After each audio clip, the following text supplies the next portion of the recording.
kulanti wacan dhageystayaal waa habeen khamiisa 13 bisha June sanada 2013 qodobada barnaamijka caawa iyo daljir aad ku maqli doontaan waxa kamid ah SKA waa taqaanaan waa hay'adda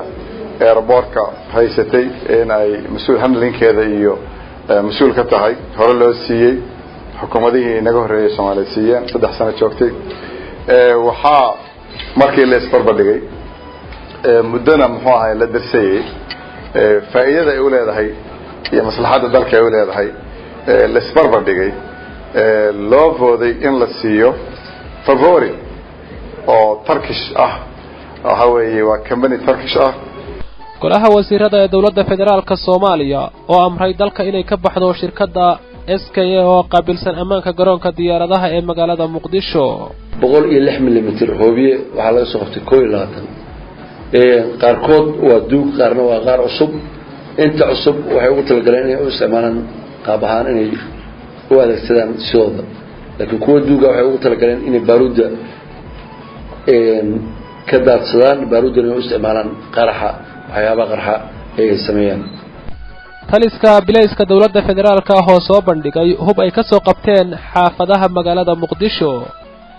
gudi loo saaray ka soo tala bixinta dhibaatooyinka Soomaalida lagu geysto koonfurta Afrika hadda waxa wax marayaan deadline-kii waa la qabtay doorashooyinka dhacayeen waa 15 kiilada la yiri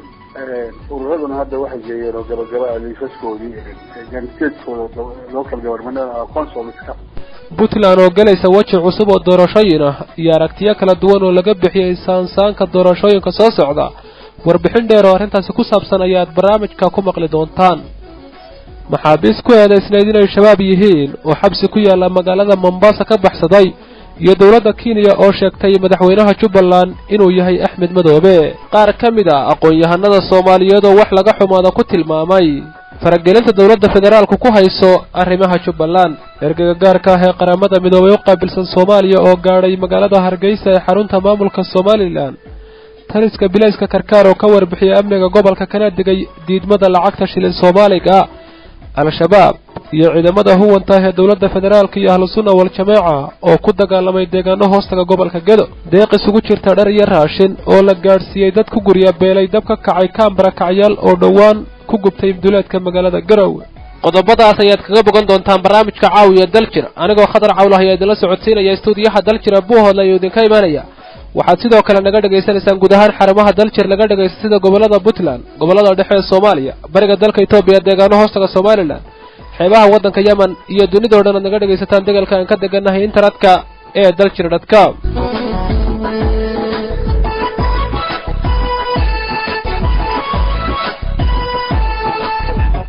hagaag aynu ku bilownay qodobka ugu horeeya ee barnaamijka caawiya daljir waxa uu noqonayaa golaha wasiirada ee dawladda federaalka Soomaaliya ayaa maanta isku raacay in dalka ay ka baxdo shirkadda SKA oo gacanta ku haysa garoonka diyaaradaha ee magaalada Muqdisho arintani ayaa timid maalmo kadib markii ciidamada SKA ee ilaaliyaha garoonka diyaaradaha Muqdisho ay dileen nin shacab ah oo ka xamaalanayay alaabaha ay diyaaraduhu keenaan garoonka sidoo kale hawshii ay shirkadu haysay ayaa lagu wareejiyay shirkad laga leeyahay dalka Turkiga wariyaha daljir ee magaalada Muqdisho Cabdullaahi Maxamed Cali Suldaan ayaa warbixin arrintaasi ku saabsan inoo haya kulanka maanta golaha wasiirada ay yeesheen ayaa waxa ay kaga hadleen qodobo badan oo quseeya arrimaha dalka Soomaaliya iyadoo golaha wasiiradu ay ansixiyeen sharciyo badan oo ay soo gudbiyeen wasaaradaha qaar sida wasaaradda warfaafinta iyo wasaaradaha kale sharciyadaasi maanta la ansixiyay waxaa sidoo kale barbar socday in golaha wasiiradu ay go'aan ka gaareen shirkadda lagu magacaabo SKA ee ka howlgasha garoonka diyaaradaha ee magaalada Muqdisho taas oo muddadii 3 sano ee la soo dhaafayba ka howlgalaysay garoonka isla markaana ka shaqeysa inay daabusho agabka soo degaya iyo kuwa ka dhoofaya garoonka diyaaradaha shirkadda SKA oo shaqaale badan oo ajnabi ah ay uga shaqeeyaan garoonka diyaaradaha ee magaalada Muqdisho ayay maanta golaha wasiiradu sheegeen in ay shaqadaasi laga joojinayo isla markaana booskeeda lagu bedelayo shirkad laga leeyahay dalka Turkiga wasiirka warfaafinta xukuumadda Soomaaliya Cabdullaahi Ciilmooge oo markii kulanka golaha wasiirada uu soo gabagaboobay kadib saxaafadda uga warbixiyay ayaa ka hadlay arinta ku aadan shirkaddan SKA go'aanka golaha wasiiradu maanta ay ka gaareen SKA waa taqaanaan waa hay'adda airportka haysatay in ay mas'uul handlinkeeda iyo mas'uul ka tahay hore loo siiyay xukuumadihii inaga horeeyay Soomaaliya siiyeen 3 sano joogtay waxaa markii la isbarbardhigay muddana muxuu ahay la darsayay faa'iidada ay u leedahay iyo maslaxada dalka ay u leedahay la isbarbardhigay loo vooday in la siiyo favori oo Turkish ah waxa weeye waa company Turkish ah oo isaguna muddo daba socday oo aan muddo ka fiirsanaynay muxuu ahay wax qabadkiisa barnaamijyo aad u qurux badan oo 8 bilood gudahooda hatta inuu sameyn doono muxuu airportkana wax weyn laga qabto dhismayaal cusub laga qabto iyo kuwa cusub runtii taasna waxay ahayd mid iyadana aanu ansixinay maalmahana magaalada Muqdisho waxay dadweynaha si aad u hadalhayeen mid kamid ah shaqaalaha ajnabiga ah ee u shaqeeya shirkadda SKA in uu ku dilay garoonka diyaaradaha ee magaalada Muqdisho ruux rayid ah oo kamid ahaa xamaaliga shirkadaha diyaaradaha ee garoonka ku soo daga mid kamid ah ehlada ruuxa laga dilay oo aan qadka telefoonka ku helenay isla markaana si aan faahfaahin uga helno ayaa inoo sharaxaysa muwaadinka Soomaaliga ah ee lagu dilay garoonka diyaaradaha ee magaalada Muqdisho in faahfaahin ay naga siiso عالم نور اللي يلعبوا ايربورك قاف كل وجه نيكا شغاله ديارده oo ay soo alaab sida mobile meesha uga dhacay ninka meesha shaqada ay South African ka ninka markuu may soo ruuxo meesha musumari ka markan wuxuu meesha waa Soomaaliya markuu ma soo mobile ku sii forse madaxu ka qabtay dirbiga madaxu qaraacay waan gartay istaan banaajiga la geeyay computer la saaray waxa la maskaxda ku furtay door meel ka bacay adeer waa iska dhintay waa la duway ilaa hadana wax fiican laga ma helin dadka dibka geystay nin dheer liiro oo South African ah ayaa cadaan ah madaxa SKA airportka haysta Yusuf Sheikh waa afayeenka shirkadda SKA ee garoonka diyaaradaha ka howlgasha waxaan wax ka weydiiyay waxa ka jira hadal haynta ay dadweynaha reer Muqdisho isla hadalhayaan oo ku aadan in mid kamid ah shaqaalahooda uu ku dilay garoonka muwaadin Soomaali ah waxa uu sheegay arintaasi inay jirto isla markaana shirkadda SKA iyo waliba qoyska wax laga dilay in ay isla heshiiyeen oo go'aan ay qaateen arintaasina la xaliyay ninkan geeriyooday ee Soomaaliga la u naxariistay iyo ninkan uu hadal dhex maray hadalkaas oo ahaa in mobile ka maqnaa dadkana uu ninkan ninka hortiisa u taagan uu iga leexo ku yiri gadaalna u riixay gadaal u riixay waxaan loo sheegay in ninka dhulka ku dhacay oo gadaal dhulka ugu dhacay wax inta ka badan horta kama ay doon oo dadka goobjooga ahaa iyo xitaa dad ninkan laftiisu intaas ka badan ma ay sheegin ninkan geeriyooday meesha waa uu ka tagay waxaana loo sheegay inuu maalintii dambena soo laabtay isaga kulay dabeetana uu xanuunsaday oo dhakhtar galay markii ninku laga wiil ka bacdi geeriyoodayna oo ehelada ay soo dacwoodeen waa jirtaa ninka in la xiray oo shaqaalaheena ahaa oo la yiri isjiidkii maalintii ninkii dhulka gadaal u dhacay ay in la isku xiriiriyay iyo dhimashadiisa laakiin waxay ahaydba markii qoyskii iyo shirkadda ay wada hadleen oo is afgarteen oo heshiis maxkamadda iyo xeer ilaalinta iyo dambaarista kulligood ay joogjoog ka ahaayeen la wada gaaray lagu wada qancay waa la sii daayay oo maxkamadda iyo xeer ilaalinta ayaa sii daayay ninka SKA ayaa baarlamankii hore ee kumeel gaarka ahaa markii ay shaqada Muqdisho ka bilaabaysay waxa ay ka soo horjeesteen hawshooda oo ay ku tilmaameen inay tahay sharci darro inkastoo maxkamadda sare ee dalka ay dib uga go'aamisay in shaqadaasi ay sii wadato haatanna waxaa la sugayaa qaabka u dhaqan gali doono go'aanka ka soo baxay golaha wasiirada maanta ee ay SKA shaqada uga joojiyeen inkastoo go'aankaasina baarlamanka la horgeyn doono Cabdullaahi Maxamed Cali Radio Daljir magaalada Muqdisho mahadsanid Cabdullaahi Maxamed Cali taliyaha ciidamada bilayska ee dawladda federaalka ah ee Soomaaliya Cabdi Xakiin Daahir Saciid General Saacid oo shir jaraa'id ku qabtay magaalada Muqdisho ayaa sheegay in ciidamada bilayska iyo nabad sugiddu ay gacanta ku soo dhigeen hub iyo walxaha qarxa oo ay lahaayeen kooxda Al-Shabaab hubka uu sheegay la soo qabtay ayaa isugu jira hoobiye beetan iyo hub kale oo isugu jira noocyo badan warbixintan markale haynoo eego wariyaheena Cabdullaahi Maxamed Cali Suldaan ciidamada booliiska Soomaaliya oo garab ka helaya kuwa nabad sugidda militariga iyo kuwa kale ee AMISOM ee midowga Afrika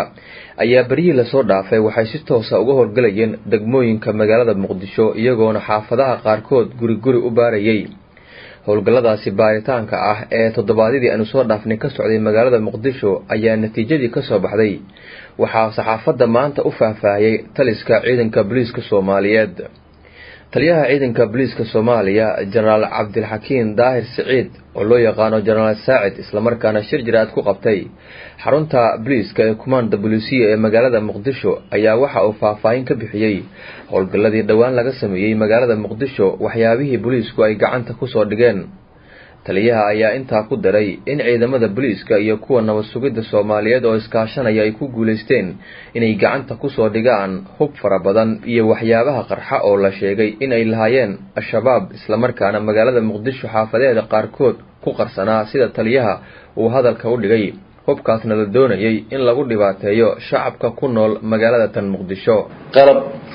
laga soo qabtay ciidanka cadowga oo meel ugu asnaa kaasoo ahaa hoobiye 81 millimeter rasaastiisa 27 xabo oo ah nooca ay u isticmaalaan qaraxyada baaruudda ay u isticmaalaan hoobiye 60 millimeter asagana 30 xabo laga soo qabtay B10 qoriga la yiraahdo 38 laga soo qabtay milan la yiraahdo waxa laga soo qabtay 7 xabo qoriga 75 millimeter waxa laga soo qabtay 13 xabo 106 millimeter hoobiye waxa laga soo qabtay 21 qaarkood waa duug qaarna waa qaar cusub inta cusub waxay ugu talagaleen inay u isticmaalaan qaab ahaan inay u adeegsadaan sidooda laakiin kuwa duuga waxay ugu talagaleen inay baaruudda ka daadsadaan baaruudda inay u isticmaalaan qaraxa waxyaabaha qarxa ay sameeyaan taas runtii waxaa noo suurtageliyey adeega shacabka waxaan aad ugu mahadinayaa dadkii adeegan sameeyay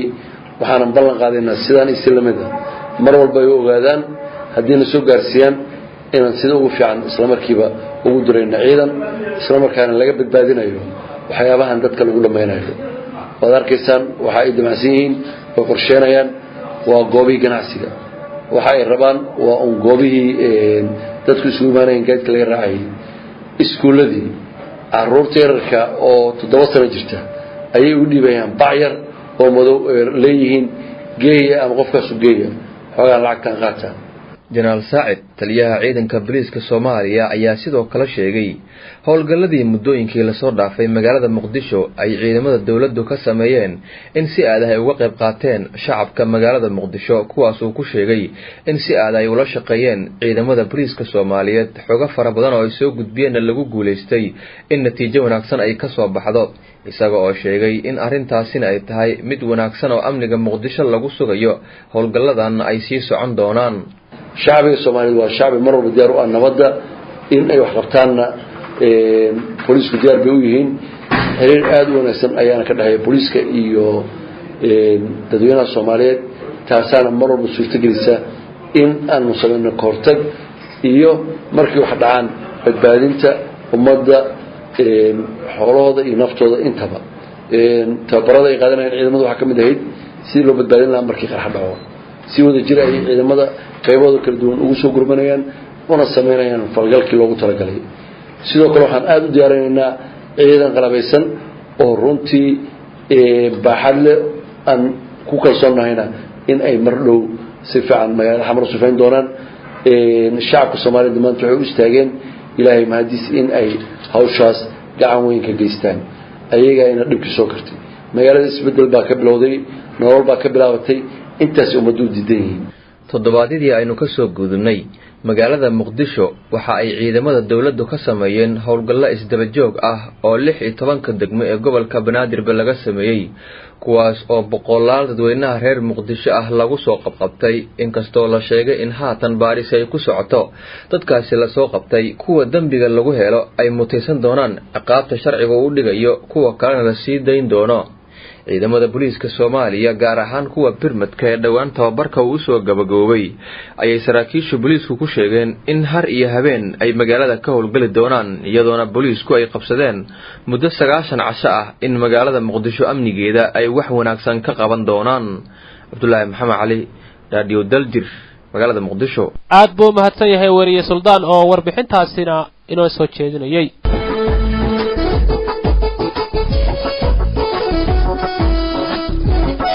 dawladda federaalka ah ee Soomaaliya ayaa guddi u saaraysa dhibaatooyinka Soomaalida loogu geysto Koonfur Afrika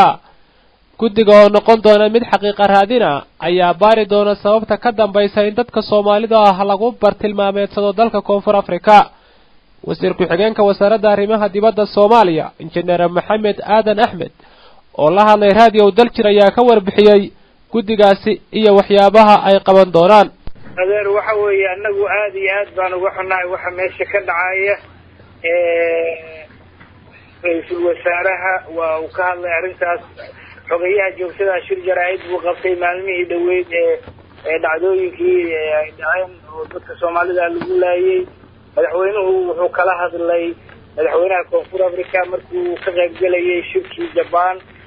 magaratay marka waxa weeye aad baan uga xunahay waxa meesha ka dhacaya nagu ma aaminsanin runtii inay tahay cadaawad gaar ah oo Soomaalida ay u qabaan dadka Koonfur Afrika laakiin waxa weeye adigu yani wax ay keentay maaragtay wadciga iyo dadka Soomaalida ee meesha ay ku nool yihiin iyo dabaqooyinka ay maaragtay ay dhex degeen. bal marka mudane wasiir xagga uu ku dambeeyaa qorshihii dawladdu ay guddiga ugu direysay wadanka Koonfur Afrika guddigii la rabay inay wax ka soo xaliyaan dhibaatooyinka Soomaalida halkoo idin maraya qorshahaasi waxaanu ka wada hadalay guddiga u qaabilsan arrimaha dibadda baarlamaanka waanu arrintaas ka wada hadalay waxaan isla garanay in wafdi loo diro ka kooban baarlamaanka arrimaha dibadda iyo gudahaba weli yani maaragtay maanu soo gabagabaynin oo go'aan dadkii baxayay iyo maanu maaragtay islamaanu meel digin laakiin waa wax dhaqso dhawaan loo soo gabagabayn doono insha Allah kadib waxaaba dhacay arrimihii maalintaas aanu ka wada hadlaynay kadib waxyaalo badan baa isbedelay marka sidaas darteed waxaan ka gaabsanayaa inaan maaragtay tafaasiil badan ka bixiyo maadaama wax badan isbedeleen laakiin waxa weeye waanu ku dadaalaynaa sidii aanu arrintaas uga gaari lahayn waanu u ogaan lahayn xaqiiqda dhabta meesha ka jirta sidii go'aamo looga gaaro xalkooda wafdigu marka ma waxay isugu jiraan baarlamaanka iyo wasiirada xubno ka socda oo la doonayo inay halkaasi aadaan waa sidaas aan jecelahay hawsha ugu horeysa ay qabanayaan waa nuucee hawshu waxay noqon doontaa xaqiiqo raadin in dadkii la wareysto in maaragtay madaxda Soomaalida diblomaasiyiinta jooga la wareysto sababta dhalinaysa waxa kan Soomaalida in target laga dhigto aan ogaano si markaas wixii maaragtay wax looga qabto waxaan filayaa marka in madaxda Koonfur Afrika ay la kulmi doonaan shacabkana ay la kulmi doonaan soo arrinku sidaa ma aha dabcan wala hadlayaan yani dadkina way la hadlayaan xaqiiqdii yani in la ogaado markii xaqiiqda ay ogaadaan kadib bay kala hadli karayaan in maaragtay dawladda Koonfur Afrika marka ma jiraan qorshe ay wataan guddiga baxaya oo lala hortagaya dawladda Koonfur Afrika sida in ay tira kooban yihiin dadkii la dilay in ay xisaabsan yihiin hantidii la dhacay oo kale arrimahaasi ma jiraan qorshe ay wataan guddigu waxaan rajeynayaa in maaragtay waxaas oo dhan ay safaaraddu ay horay u record gareysay waana la hayaa tafaasiishaas ka waran marka rajada laga qabo in Koonfur Afrika arrimaheeda ay ku soo dhamaadaan rajo nooc laga qabaa waxaan rajeynayaa inay maaragtay ay guul kala soo noqdaan maxaa yeelay dadka meesha ku nool sidaan kuu sheegay dadka Soomaalida dad badan oo waxaa jira Soomaaliya oo dibadaha ka yimaada dadkaas dhibaatadaas ma qabo dadka ay dhibaatooyinkaas ku dhacayaan waa dadka Soomaalida sababka xaafadaha maaragtay ay degan yihiin dadka maaragtay danyarta ah ee dhex degay afkoodii iyo caadadoodii iyo dhaqankoodiina aynan maaragtay garanayn marka dhibaatooyin badan halkaas ka yimaadaan marka wixii in la xaliyo oo maaragtay dadka wixii doonaya inay dalka ku soo laabtaanna loo fududeeyo ijraa'aadkaas waxyaalahaas ay maaragtay waxyaalaha ugu waaweyn ay noqon doonaan haddii la yidhaahdo aad buu mahadsan yahay wasiir ku-xigeenka wasaaradda arrimaha dibadda ee dawladda federaalka Soomaaliya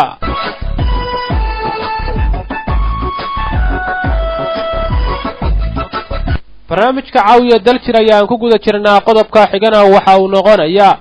deegaanada Puntland waxaa ka socda diyaar garowga doorashooyinka dawladaha hoose oo la qoondeeyay inay qabsoomaan 15 bisha July ayna ku soo fooleh inta badan shacabka Puntland ayaa soo dhaweeyay nidaamka cusub ee deegaanada Puntland ee doorashadani ay ku socoto halka qaar kale ay aragtida ka duwan qabaan haddaba warbixin arrintaasi ku saabsan waxa inoo diyaariyay wariye Cabdiraxmaan Gaardi waxaana soo jeedinaya wariye Maxamed Madani oo ku sugan xarunta daljir ee magaalada Boosaaso doorashadan ayaa sida la qorsheeyay waxa ku tartami doona 4 urur siyaasadeed kuwaas oo kamid ah ururada hadda ka jira Puntland waxaana ururadan ay kamid yihiin 6 urur siyaasadeed kuwaas oo si rasmi ah loo shaaciyay inay ku tartami doonaan doorashada golayaasha deegaanka ee Puntland inkastoo aysan cadeen habka ay u dhacayso doorashooyinka golayaasha deegaanka ee Puntland ee la filayo inay qabsamaan 15 bisha July ee sanadka 2013 ayaa haddana waxa muuqata in aan laga fursan doonin in wax lagu doorto nidaamka cusub ee Puntland wajahday iyadoo ay aad u yartahay muddada ka harsan waqtiga loo cayimay in ay dhacaan doorashooyinka golayaasha deegaanka Puntland ayaa haddana waxa muuqan ilaa iyo hadda dadaalkii iyo ololihii looga baahnaa ururada ka qayb galaya doorashooyinka golayaasha deegaanka ee Puntland guddiga ku meel gaarka ah ee doorashooyinka Puntland ee marka magaciisa la soo gaabiyo loo yaqaan Tibek ayaa dhowr goor waxa uu waqti ku daray xilliga la qaban doono doorashooyinka golayaasha deegaanka Puntland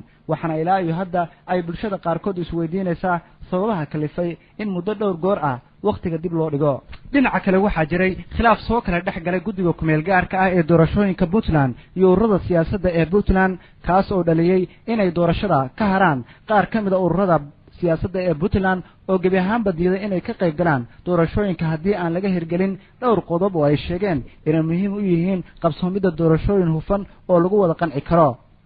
guddiga doorashooyinka Puntland ayaa sheegay inuu muwaadin kasta oo reer Puntland ah ay fursad u tahay inuu u codeeyo musharaxa uu taageersan yahay waxaana dadka codeynaya lagu kala saari doonaa qaab aqoonsi ah oo ay xaqiijin doonaan nabadoonnada qabaa'ilka sida ay sheegeen guddiga ku meel gaarka ah ee doorashooyinka Puntland qaar badan oo kamid ah bulshada reer Puntland ayaana wax badan kala socon shuruudaha codbixinta inkastoo dhawaan la bilaabay wacyigelin la xiriirta sidii bulshada loo fahamsiin lahaa nidaamka codbixinta muwaadiniinta reer Puntland iyo shuruudaha laga doonayo qofka codbixiyaha ah sidoo kale waxaa jira siyaasiyiin nabadoono isimo iyo waxgarad badan oo reer Puntland ah kuwaas oo aaminsan inaysan waqtigan suurtagal ahayn in Puntland ay ka qabsoonto doorashooyinka golayaasha deegaanka kuwaasi oo qaar kamid ah ay dhawaan ay soo saareen baaqiyo ay ku muujinayaan dareenkooda ku aadan arrimaha siyaasadeed ee Puntland madaxweynaha Puntland Dr. Cabdiraxmaan Sheekh Maxamed Maxamuud Faroole ayaa ku adkeysanaya in Puntland ay wajahayso lagana hirgelin doono nidaamka xisbiyada badan kaas oo 15 bisha July 2013 la filayo in la qabto doorashooyinka golayaasha deegaanka waxaanu intaas ku daray madaxweyne Faroole inay Puntland ka gudubtay nidaamkii hore ee 66 xubnood oo baarlamaanka ah ay wax soo dooran jireen iyagoona matalaya dhammaan shacabka reer Puntland guddiga doorashada ee Puntland ayaa muddooyinkan waday qorshayaal ay dadka ku fahamsiinayaan in nidaamka dimuqraadiyadda uu wax badan oo faa'iido ah u keeni karo Puntland una u horseedi karo in ay ka baxdo qaabkii hore wax loo soo dooran jiray Barkhad Cali Saalax oo ka tirsan guddiga doorashooyinka ee Puntland ayaan weydiinay halka ay xilligan wax u marayaan hadda waxay wax marayaan deadline-kii waa la qabtay doorashooyinku dhexeeyay waa 15 July baa la yiri ururaduna hadda waxay geeyeen oo gabagaba liisaskoodii ganteedkooda local government consulska marka hore ururada aad iyo aad baan ugu mahadnaqayaa ama ugu hambalyeynaya hawlaha baaxadda leh oo ay muddada gaaban ku gaareen ama si yani hawlihii ku socdaan iyaga oo aan ogahay dhibaatooyinka haysta oo waliba inay jiraan dhibaatooyin badnaa dadaalka ay dadaalayaan iyo hawsha ay hayaan iyo annaga xiriirkeeda saamada socona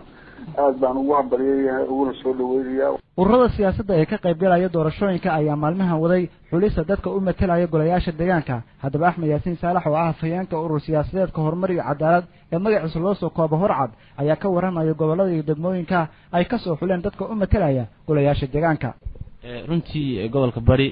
9 degmo ayuu ka kooban yahay 9 degmaba waxa weey waanu ka soo gudbinay liiska golayaasha deegaanka gobolka Sanaag isaguna lamid gobolka Karkaar gobolka Nugaal iyo gobolka Mudug runtii gobolka Sool iyo gobolka Cayn Puntland 8 gobol ay ka kooban tahay 8 gobolba waxaan u kala dirnay tiimamkaas oo awalba ururka ka ahaa xubno iyo golayaasha deegaanka waxa weeye qayb u tartamaya intuba barnaamijkan loo gudbahayo horta waa barnaamij ku cusub dadka iyo shacabka reer Puntland dhamaantood ummadda Soomaaliyeedna waxaan u malaynayaa inay hadda Puntland u horseedi doonto nidaamkan markii la dhameystiro soo gudbinta liiska dadka ururada ay soo xuleen inay u matalaan doorashada golayaasha deegaanka ayaa waxa ururadu ay bilaabi doonaan ololaha doorashada iyadoona urur kasta uu xaq u leeyahay in uu gobolada ka sameeyo ololihiisa iyo in taageerayaashiisa ay isu soo baxyo sameeyaan Barkad Cali Saalax ayaa mar kale ka waramaya hadda fatin maxay ku jira ururadan socontoodii liiska soo gudbiyeen tilkoodan kala gureena soo dhamaato ururada waxa la fiirinayaa mandate inay campaign-kooda soo bandhigaan haddii shan urur yihiin minaka maamul baa la fiirinayaa 20 casho leeyihiin marka kala duwan maamul shuxabta maaha maamul kala duwan iyo afar urur yihiin ama lix ay helayaan oo kala duwan oo maanta ku shirayaan مثال ay rabaan inay bannabax ku sameeyaan oo barbugaadada fidiyaan ama dacaayadooda fidiyaan مثال markay rabaan inay ku qarsoonaan meel yaa bulshada public ee dawladda lagana xidho sida garoomada مثال garowa aan joogno garowa hadii maanta urur soo baxo la yiraahdo maanta urur helan garoonka mid awaare ala xamad ay tagi karaan oo loo ogolaanayo oo la siinayo bisoo afar iyo ka hor waa loo asteeriyo in halkaas ku banaan baxayaan saasi u socota qorshuhu wadada yani garoonkan iyo waraysi ku kooban maaha oo barnaamij iyo barnaamijka oo la rabo dad in la yaqoon meel shiin iyo maartay waa ma qaadan maqashiin kale ayaan oo heesina ma qaadan maqashiin kale waxaan ka wadaa inkastoo dhowaan la qaban rabo doorashada golayaasha deegaanka ee Puntland sidaad maqlaysa in la dhameystiray intii badan hawsha doorashada haddana dad badan waxay qabaan in hawshan aysan ahayn mid si sahlan ku helgeeri karta maadaama ay yiraahdeen ay tahay mid ku cusub dadka iyo deegaanada Puntland waxay intaas ku dareen in laga yaabo in caqabado badan ay iman karaan lama oran karo caqabad la'aan weeye wax kasta oo bini'aadanku bilaabana waxay yeelanayaan wax caqabada oo ka hor yimaada marka runtii horta dalku nidaam ku socday system baa loo socday qaab qabiil baa lagu soo dooran jiray oo dhaqameed baa talada la weydiin jiray runtii ma sahlanaanayso in qofkii talada la weydiin jiray la yiraahdo war taladii waxa weeye hadda dadka iyaga la weydiinaya marka runtii waxaan ugu baaqahayaa shacabka intiisa badan oo maaragtay wanaaga iyo nidaamka wanaagsan waxa weeye si wanaagsan aragti fiican wax ku fahmahaya runtii nidaamkan way soo dhaweeyeen marba marxalad buu taagnaa markaan ururada sameysanaynay waxa aad noogu adkayd inaanu helno qof aanu ka dhaadhicino ururkan horcad baa la yiraahdaa ururka horumarkii cadaaladda weeye kaalay waxa weeye de nagala qayb qaado runtii wuxuu arkayay barnaamij cusub haddana waxaan u malaynayaa in ay shacbigu aad iyo aad u bateen qof kasta oo siyaasadda han kale oo danaynaya barnaamijkan inuu la falgalo marka runtii waa sax oo barnaamijkan wacyigelin far badan ayuu u baahnaa dadka reer Puntland waxay u baahnaayeen in waqti badan la siiyo muddada ururada maartay lagu hirgeliyay iyo muddada ay dawladdan maartay ay carcarteeda ay xoog saartay inay ururada nidaamkeeda ku hirgeliso muddada halkii sano ugu dambeeyay ayuu ahaa dhammaan afarta urur siyaasadeed ee u taagan tartanka golayaasha deegaanka ee Puntland waxa uu mid kasta ku hanweyn yahay inuu ku guuleysto tartanka doorashada golayaasha deegaanka Axmed Yaasiin Saalax ayaan weydiinay rajada ay ka qabaan in ay doorashada ku guuleystaan runtii anagu horta ma rajo xumin shacabka reer Puntland meesha ay u hayaamayaan runtii haday noola muuqato meel iyaga dantooda ku jirto waxaanu ku khasbanahay inaanu mar walba muujino rajo wanaagsan barnaamijkan qof kasta oo reer Puntland ah wuu soo dhaweynayaa qof negative ka muujinaya ma jiro horta nidaamkan ku dhaqankiisa iyo la falgalkiisa hase ahaatee qof kasta aragti ka gedisan ayuu u qabaa nidaamku u socdo in loo wado qof ayaa wuxuu qabaa in waqtiga la ziyaadiyo oo dadka reer Puntland la siiyo chance dhowr sano ah oo ay barnaamijkan waxa weeye ku fahmaan qof ayaa wuxuu qabaa nidaamkan in maaragtay waqtiga hadda la haysto in wuxuun yar lagu kordhiyo oo dadka wacyigelin loogu sameeyo qof baa wuxuu qabaa xukuumadda hadda talada haysa inay talada wareejiso oo xukuumadda dhalan doonta inay isla markaaba la falgasho barnaamijkan qof baa waxa weeye laakiin qof negative oranaya oo barnaamijkan oranaya hayaamistiisa iyo wadadaas maristeedu waa wada xun marna ma jiro haddii ay Puntland ka qabsanto doorashooyinka ku soo fool leh ee golayaasha deegaanka ayaa taariikhda waxay noqonaysaa markii ugu horeysay oo Puntland ay ka qabsanto doorasho noocan oo kala dhammaan doorashooyinkii hore uga dhacay Puntland tan iyo markii la dhisay 1998 ayaa waxay ahaayeen kuwa baarlamaani ah waxaana madaxweynaha iyo madaxweyne ku-xigeenka soo dooran jiray 66 xubnood oo mudanayaal baarlamaan ah kuwaas oo matalaya shacabka reer Puntland markii isbarbardhig lagu sameeyo aqoonta ay dadka reer Puntland u leeyihiin nidaamkan xisbiyada badan iyo miisaanka ay leeyihiin bulshada inta sida tooska u diiday doorashooyinkan soo socda ayaa waxa adag in la saadaaliyo qabsoomida doorashooyin u dhaca si nabad ah oo hufan. warbixintii Cabdiraxmaan Gaardi waxaana soo jeedinayay wariye Maxamed Madani. iminkana Kenya maxaabiis ku eedeysnayd inay shabaab yihiin ayaa ka baxsaday xabsi ku yaala magaalada Mombasa ee dalka Kenya kadibna ku biiray kooxda al-shabaab ee Soomaaliya. warkani ayaa laga soo xigtay saraakiil bilays oo Kenyan ah. dhanka kale dawladda Kenya ayaa sheegtay in Axmed Madoobe ay doorteen dadka reer Jubbaland yahayna madaxweyne sharci ah. wariye Maxamed Xaaji Xasan Abukar oo dalka uga soo warama Nairobi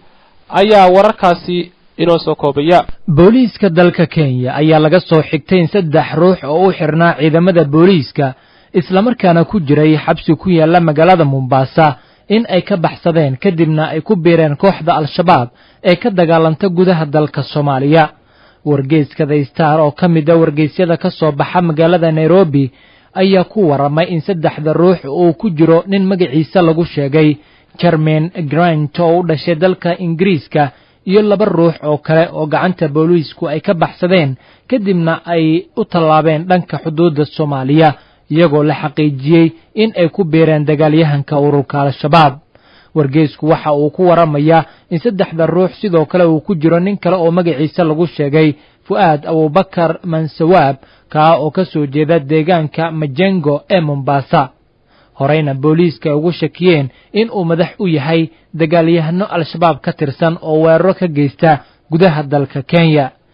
sarkaal aan magaciisa la sheegin oo ka tirsan ciidamada la dagaalanka argagixisada ee dalka Kenya ayaa u sheegay wargeyska warkan qoray in xubnahan ay xaqiijiyeen in hadda ay Soomaaliya ku sugan yihiin oo ay al-shabaab ku biireen waxaana uu sheegay in ay ka soo gudbeen xadka dhanka jasiiradda Lamu.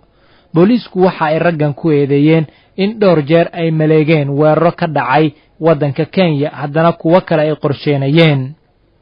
ma jirto war ka soo baxay dhinaca al-shabaab oo ku saabsan xaqiijinta warkan ah in dad ka soo baxsaday xabsi ku yaala dalka Kenya ay dhinacooda ku biireen. dhinaca kale dawladda Kenya ayaa meesha ka saartay in ay gacan ku leedahay dagaalkii ka dhacay magaalada Kismaayo isla markaana iminka ammaanka iyo kala dambeynta magaalada Kismaayo iyo goobihii lagu dagaalamay ay gacanta ugu jiraan ciidanka Kenya. abaanduulaha ciidamada dalka Kenya General Julius Karangi ayaa sheegay sidoo kale in Axmed Madoobe ay dadka deegaanka soo doorteen iyagoo raacaya shuruucda iyo xerar ay dadka degsadeen taa ugu dambeyn doorasho dhacday sida uu sheegay lagu doortay Axmed Madoobe. hadalkan ayaa waxa uu ku soo beegmayaa xilli ay soo tarayaan eedeymaha loo jeedinayo Kenya ee ku saabsan inay dhinac u xaqlinayso isla markaana ay taageerayso Axmed Madoobe. Maxamed Xaaji Xasan Abukar Radio Daljir Nairobi. mahadsanid Maxamed Xaaji Xasan Abukar. dhinaca kale qaar ka mid ah aqoon-yahanada Soomaaliyeed iyo dawladda dhexe ee federaalka Soomaaliya ku eedeeyay in ay faragelin ku hayso maamul goboleedka Jubbaland. Professor Cabdisalaan Aadan Dhoolayare oo la hadlay Radio Daljir ayaa dhaliil xoogan u jeediyay dawladda federaalka ee Soomaaliya oo ku aadan faragelin uu sheegay inay ku hayso maamul goboleedka Jubbaland. wuxuu ku baaqay in aan dastuurka la baalmarin. haddaba Professor Dhoolayare waxaa waraystay wariye Maxamed Cali Axmed oo ku sugan stuudiyaha Daljir ee magaalada Garowe.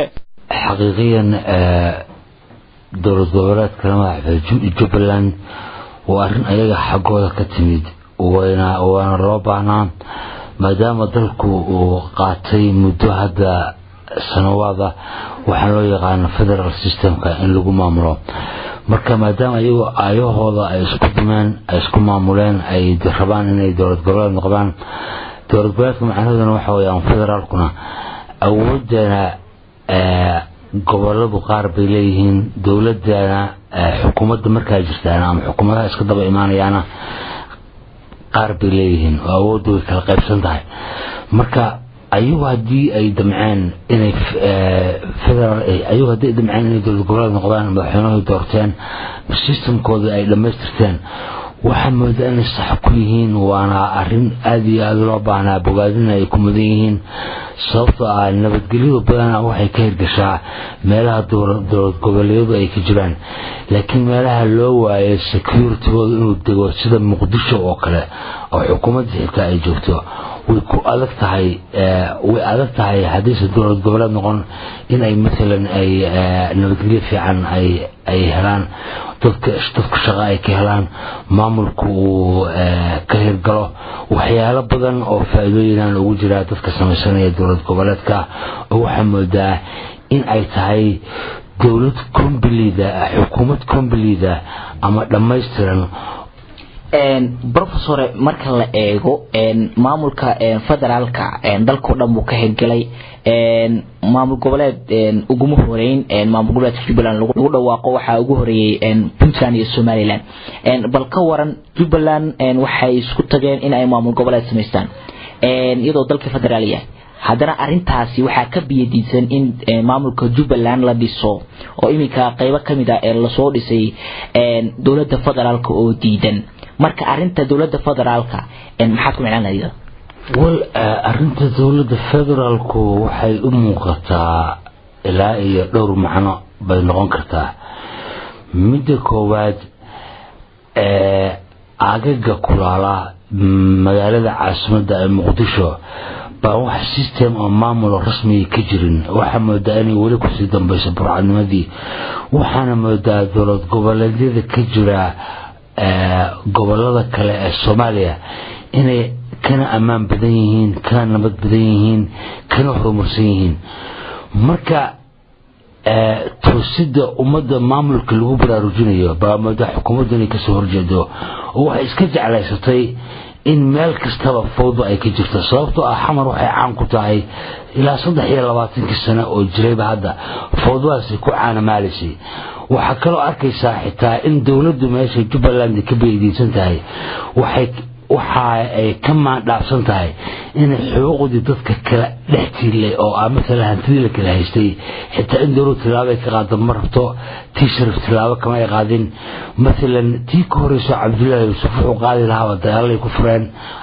kala go'an aan lahayn marka tuu xamada nidaamka kala dambeynta been ka soo horjeedo oo ayadu ay rabto fududaas in ay ku calamasho waxana moodaa waxa loogu mahmaamaan islaam waalan baa waxa la saaraa wax la yiraahdo rati buubaya markaas uu la kacay oo la cararay markaas waa sida rabay marka fawday ka raadinaysa in dalku uu noqdo waxana moodaa inay u janjarsan tahay gees kale oo ah in dalku uu wax kala dambeyn uu san ka dhicin baa moodaa sababtoo ah qofka deegaanka uu ku soo koray sida uu yahay bulshada yahay meel kasta inuu noqdo waa tahay diyan professor kan nimaano dawladda oo iyadu aan hore u sheegnay in ay diidan tahay ma ka soo horjeedo maamulka Jubbaland iyada dhawaan isla deegaanka Kismaayo oo magaalo madaxda Jubbaland waxa ka jiray madaxweynayaal oo iyagu sheeganay in hadba mid kale uu yahay madaxweynaha Jubbaland marka arintaasi dhabartu way soo kuma deegaanada beelaha deegaanadaasi iyo waliba dhisida maamulkaas exactly kuma noqon karayso sababtoo ah madaxweyne waa la doortay min soo magacaaway madaxweynayaashan waxa kamid ahaa barihiila la sheegtay waa ka noqday waa ka baxay hadda oo kan hadda la wado fiqiya waxa ka dambeeyay xukuumadda maanta jirta ee federaalka oo xamar ku sugan ilaa iyo border iyo wardhigley aageeda ku sugan walow hadda warta nabadda ay u bixiyeenba marka qolaas ka dambayso waxa laga yaabaa nin meel iska maraya madaxweyne sheego laakiin ninkan meesha haysto aadan madoobe waa nin dadkii ay soo doorteen ummadda ku dhaqan gobolada Jubbaland oo ah saddexda gobol Gado Jubbaland dhexe oo bu'aala madax u tahay Gado Garbaarey iyo Jubbaland Soomaali ay madax u tahay marka de nominal lem wajira madaxweyne ismagacaabi kara wajira kuwa adduunka iska wareega jira oo madaxweyne sheegta laakiin ninkan system barta marka dabarjig weyn ay ku noqon kartaa male oo godolaalo ay raadinayso xukuumadda maanta ka jirta Muqdisho waa godolaalo ay u talagashay waa furudad ay u talagashay waliba waxa ka sii daran ambush bay ku wada ay skirmish dagaal googoosa bay ku wada oo magaalada dhexdeeda ay ka fuliso marka meeshii laga filayay in nabadda ay ka taliso baa waxaa moodaa horseed horle inay ka tahay xukuumadda maanta jirtaa in wadanku uu qasmo mana aqaan wax ugu jira oo hadeer oo ay ka faa'iideyso Soomaaliduna waxay ku maamahdaa adoo guri dhala ku jira guriga dadka lama tuuro waa tahay ugu dambeyntii haddii aan eegno dawladda federaalka oo ay ka soo horjeedaa maamulka Jubbaland madax kala duwan dad kala duwan waxay sheeganayaan madaxweynaha Jubbaland oo ilaa 3 madaxweyne ay gaarayaan dadka sheeganaya marka dadkii beelaha deegaanka qaarkood waxay xataa sheegeen in aysan kalsooni ku qabin marka xalka guud sida kulmada inta sheeganaysa labada barahira leeyahay kalaba waa waxay ka dambayso federaalku ninka la soo doortay waa ninka islaamka ama madoobe yiraahdo marka xalka guud u muuqdaa waxa ayagu ayatiinkooda ay rabaan in loo daayo haddii ay noqoto waxaysan ayatiinkooda rabin in lagu qasbo waxaa imaanaysa faragelin in la isfarageliyo waxaana imaanaysa arintii dhacday 1991 marka waxaan uga digi lahaa dawladda federaalka maanta joogta ama xukuumadda federaalka joogta in aysan Soomaaliya ku celin booskii laga soo hayaamay ee 1991 ay ka fikirto ayatiinka ummadda Soomaaliyeed aadayo mahadsan yahay Professor Cabdisalaan Aadan Doolayare oo ah aqoon-yahan Soomaaliyeed kuna sugan magaalada Garowe oo dawladda federaalka ah ee Soomaaliya ku dhaliilsan faragelin uu sheegay inay ku hayso arrimaha Jubbaland ergeyga gaarka ah ee qaramada midoobay u qaabilsan arrimaha Soomaaliya Nicholas Kay ayaa maanta booqday magaalada Hargeysa ee maamulka Somaliland socdaalka ergeyga ee Hargeysa ayaa la xiriira hawlaha shaqo ee xafiiska cusub ee UN-ka ee uu madaxda ka yahay wasiirka arrimaha dibadda ee maamulka Somaliland mudane Maxamed Cabdilaahi Cumar oo garoonka ku soo dhaweeyay ergeyga ayaa sheegay in uu kulamo la qaadan doono hay'adaha dawliga ururada bulshada iyo xafiisyada hay'adaha ee magaalada Hargeysa marka waxaan jecelahay marka hore inaan ku soo dhaweeyno dalka maanta iyo berita weyn la jooga safiirku qaybaha kala gedisan ee qaranka haday xukuumadda tahay haday baarlamaanka tahay haday tahay ururada bulshada intaba wuxuu maanta iyo jiciyada qurbaha ka dhaxaysa wuxuu la yeelan doonaa kulamadaasi kadibna qalabta waxaan safiirka iyo dawladdu ay siin doonaan saxaafadda warbixin balaaran iyo shir jiraayid imika waxa weeye soo dhaweyntiisa iyo salaanta guud inuu dalka maanta si nabadgelyo ku yimid wasiirka arrimaha dibadda ee Somaliland oo soo dhaweynayay ergeyga gaarka ah ee qaramada midoobay u qaabilsan Soomaaliya oo Hargeysa tagay ayuu ka seexa dhinaca kalena ergeyga gaarka ah ee qaramada midoobay u qaabilsan Soomaaliya Nicholas Kay ayaa ka hadlay halkaasi isagoo ka warbixiyay ujeedada socdaalkiisa ee Somaliland This is for me my very first visit to Somaliland and it is at the beginning of my new mission as the SRSG for the United Nations and also the head of UNSOM. waa markii ugu horeysay oo aan booqasho ku imaado Somaliland tani waxay daahfur u tahay shaqadayda cusub ee qaramada midoobay iyo xafiiskayga UNSOM saas darteed halkan waxaan u imid inaan barto reer Somaliland dhageysto anigoo ku faraxsan xasiloonida iyo nabadda ay deegaankooda ka hirgeliyeen waxaan kulmi doonaa wasaaradaha iyo ururada bulshada rayidka ah annagoo ka wada hadlayna sidii qaramada midoobay ula shaqayn lahayd dhismaha nabadda iyo horumarka bulshada ee Somaliland aad ay u mahadsantihiin UN-ku waxay idin kala shaqayn doonaan dhammaan nabadeynta ayuu yiri Nicholas Kay and explore with your ministers and your civil society how with the UN we can work together to build even more peace, stability and prosperity in Somaliland.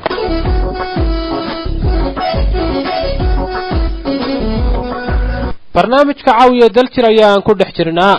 saraakiisha ammaanka ee gobolka Karkaar ayaa digniin ka soo saaray diidmada lacagta 500 ee shilin Soomaaliga ah oo laga diiday gobolka Karkaar sidoo kale waxay ka hadleen amniga gobolka iyo shirar dhawaan ka dhacay magaalada Qardho kuwaas oo laga soo horjeeday siyaasadda dawladda Puntland taliyaha qaybta bilayska ee gobolka Karkaar Cabdulqaadir Axmed Khayr oo la hadlay raadiyo daljir ayaa ugu horeyn ka warbixinaya ammaanka guud ee gobolka waxay soo wacay laba qodob baa ka hadlaya mid waa amniga waata gobolka la hadlayo shacabka gobolka degan tan kuwaad hadda ku hormartay amniga haye amniga sanadkan boqolkiiba 90 aad bay u gudfadeen gobolka dadka ku nool dadkaas waxaana ka qayb qaateen rag iyo dumar iyo haween iyo oday iyo kulli waxay ka qayb qaateen sidii loo soo dhaweyn lahaa dadka soo xagaabaxa nabadgelyadana looga shaqayn lahaa taa waxaan ku doorinayaa shacabka meeshay hadda gaarsiiyeen waxaan rajaynayaa inay kasii kormariyaan si u shaqaynayaan hadda ama si isugu xisaareenna inay ugu shaqeeyaan haddee aad iyo aad baan ugu hambalyeynaya taastay isaga xisaareen misay noola shaqaynayaan tan kale waxaan ka hadlayaa lacag wadama qaato waan garan lahay marka macnaha waxa keenay dad baa waawar waxay yidhahaan 500 dawladdaa joojisay war dawladda ma joojin dawladdu waa qaadanaysaa 500 meel kastoo la geeyana waa laga qaadanaya waa laga cashuur bixinaya xafiis dawladeed taga 500 lagu soo cesho isagoo haat laakiin waxay leeyahay gobolkiina karkaar ama qarro gobolada kale lacagta waa laga qaataa hadda garowe bahalka looga qaadaya la garowe waa laga soo bedelaa war garowe adigu maxaa kala duwantay midda labaad dhaqaalaha ma inaga iska gacayaareenna in meel wax laga soo galaan ma jiraan haddii xoolaha dadkii nooga soo galay ama dadka soo xagaabay xoolaha lacagta ay wataan ay dibneen wax kaga gadan xageena bay lacagta aadaysa xageena lacagta doonayna maxaa soo ina ka soconay xaweena ka socon maaya anigu marka waxaan leeyahay lacagta waa in la qaataa saakay waxaan la hadlayaa gobolka qarbo lacagta sarifle dukaan le bakhaar le lacagta 500 waa in la qaataa qofka diida ama qofka qaadan waaya oo inuu soo sheegaana waan la xirayaa waan la ganaaxaya qof alla qofka lacagta diida sababtoo ay tahay uu wada dhaqaale burburin gobolka waliba khaas u ah anagoo wada dhaqaale xumo ah dhahaysay waxaanu haynaa lacagta waa in la qaataa saakay waxaynu ku boorinayaa in la qaato lacagta 500 diida soo sheegay haddii xafiis diido dawladeed anaga noo imaan haddii qof shacab diido anaga noo imaan shacabka hadday diidaan lacagta waana ganaaxaya waana xirayaa intaas aynu ku boorinayaa taana inaga danteena ooyo waana in salaamaya sida amniga waa gartay taliya laba arrimood ba ka hayay dhanka amniga oo soo laabo doona tan lacagta hadii aan su'aal ka weydiiyo waxa jira wal amarro hore aad uga soo saarteen amni lacagta oo la jabiyay ma jira mistake baa dhacay waxa weeye dadkii si qaldan baa la fasir dawladda ayaa wax go'aamisay waxay go'aamisay uma go'aamin lacagta la diiday lacagta bay ilaahay shirka Soomaaliya dollar baan u qaadanaynaa dadkina waxay ka dhigaan dollar baa laga dhigay lacag laakiin hadda war cad baa ka soo baxay waa la saxaafadeedii ka kamid ahaa in madaxweynuhu lacagta waa soconaysaa waana qaadanaynaa waa la qaadanay markasta dawladda joogtana waa laga qaadanay lacagtaas marka waa inay socotaa mistake baa dhacay dadkan si qaldan bay u qaataan sida iyagu ay rabaan bay u qaataan sida dawladda tiro u qaadan maaya marka lacagtu waa soconaysaa dawladana waa ka soconaysaa dawladana waa qaadanaysaa dhawaan waxaa lagu maqalaa in gobolka xataa ay ka jiraan dhalinyaro yaryar oo ama kuwa loo yaqaan fay caliga oo xaalad amni darro gobolka ka abuuray oo arrimahaas maxaa ka qabateen walaal waagi hore wax way iska dhicin jireen laakiin hadda iyaga laftigoodii baa ka shaqeynaya amniga iyaga laftigoodii baa dadka diyaar oo inay ka shaqeeyaan wax ka jiraan ma jiraan hadda kulliga inta hadda laba bilood ah aad iyo aad boqolkiiba 90 dhalinyarada soo xisaareen waxay ku dadaalayaan hadda subax maalin dawlad waxaan maqlayaa ciyaaro gobolka karkaar iyo bari baa ciyaarayay waxay ku mashquulsan yihiin si ciyaaro iyo dadkii maartay ugu mashquulan lahaayeen marka boqolkiiba 90 aad dhalinyaradii ugu dadaalay inay gobolkooda uga shaqeeyaan horumarintiisa iyo xagga amniga labadaba waa gartay taliya Cabdiqaadir magaalada Qardho dhawaan shirar dhowr ayaa ka dhacay oo la yiri amaanka ku saabsan yihiin shirarkaasi marka shirarka amaanka looga hadlayay muxuu ahaa oo Qardho ka dhacay wallahi ma waxa raadinayna ay sheegtaa fiican shirarka amniga waa laga hadlaa laakiin waxa shirarka dawladda laga soo jeedaa ka socday ka wada shirka maxaa sababay in Qardho lagu qabto dhibaatada amaanka jirta maxay ahayd oo shirka kalafteen la qabto wallahi ma amaanka waxa weeye waa nabadgelyada in laga shaqeeyo bulshada lagu wacyi geliyo mar walbana cid kastoo qabanaysa anagu ku soo dhaweynaa wi alla la amni nagala shaqeyn anagu waa dadka xaaladeedu dalbiga gaartay bal soo gelin garowana dhinaca ka soo gelin toosana cid ka soo gelin soo moogida laakiin amaanka gobolka wax ka baxsan baa looga hadlayay amaanka guud ee Puntland baa shirka qaar looga hadlayay Puntland baa ka hadlaysa dilkooran ku sheego wax ku dhiso adiga rabtaan inuu weydii marka badbaadada Puntland oo gobolka laga hadlayo gobolka laga hadlay maxay ahayd meel kale aan soo marin adiga meeshaan shir waa ka dhacay shirar waliba dawladda laga soo horjeeda ka dhacay midda ugu baaqaya ka dhacay midda ugu yeeraya ka dhacay midis ma ka hadlayaan ba ka dhacay waa dadkaas wax beenaata waa gartay adigu taliyaha amaanka gobolka tahay dawladda ayaa ka tirsan tahay marka shirarka laga soo horjeedo dawladda sidee u aragteen aninka kaadni ahaan anagu dawladda una shaqeynaa diyaarna dawladda unahay dawladdu waxay tirada qabtaan qabanayna laakiin kama ana arag anagu dawladda haddii anaga tay ciidan lay keeno la yiraahdo halkaa jooj halkaa qabo waa qabanaya marka haddii shir lagu qabtay iyadaa baynihisay qarnana iyada dawladdu sii daysay maya su-aasha iga jawaaba see u aragtaan shirkaas qardho ka dhacay oo dawladda laga soo horjeeday oo ammaanka looga hadlayaa la yidhi adinku maadaama aad tihiin hay-ad dawladda ka tirsan oo gobolka waxaan u aragnaa in laga qabtay ahayd dadka laakiin hadda awood baan u weyn dawladda dhinaceedina waa ka weyn anaguna tabar ma wahaynaba laakiin la qabtay ahayd dadka anigu ra'yigayga kolley oo marka waa kasoo horjeedaan aad iyo aad waa dad laga soo horjeeday see baa naga horjeedi karin wala waaba naga soo horjeedaan waxay dhaliilayaan iyo imaagayaanba waa anagii dawladdii cabdulqaadir axmed khayr taliyaha qaybta